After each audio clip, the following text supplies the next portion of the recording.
Okay, go ahead, Ma'am Gemma ng ano yung Oxy? Okay. Occidental Mindoro po.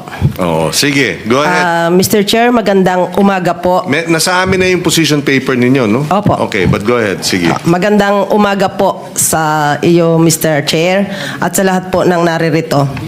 Ako po ay si Ginang Gemma Tabian, ang presidente ng Bantay Oxy, Occidental Mindoro po. Ako po ay nakarating dito kasama ng may nagtaguyod po na isang tao upang makarating kami rito sa bulwagang ito. Ako po ay isang anak ng magsasaka at hindi po ninyo katulad na nariritong lahat ngayon na kayo ay may mga masteral degrees.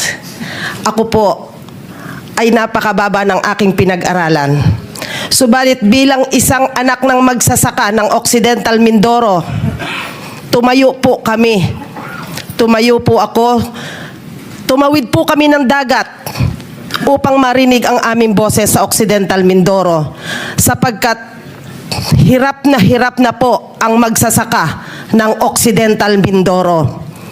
Wala po kaming ibang inaasahan na tutulong sa amin kung kaya't kami po ay nag-inisyatibo lumakad pa parito.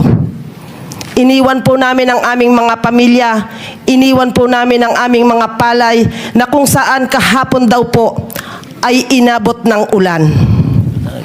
Napakasakit po sa isang anak ng magsasaka na ang aking tatay ay napakatanda na.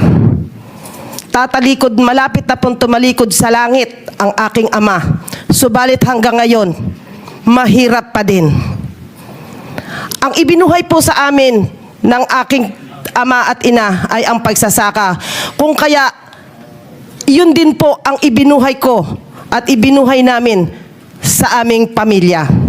Na umaasa po sana kami, mahal na Pangulo, Mr. Chair, na aasenso kami. Dahil sa pag-aakala naming kami ay aangat dahil sa mga makabago at magagandang teknolohiya na ibinibigay ng pamahalaan. Subalit, nagkamali po kami. Ang amin pong mga anak ay halos ayaw nang tumapak sa lupa. Dahil ang alam po nila ay walang kapupuntahan, walang patutunguhan ang pagsasaka.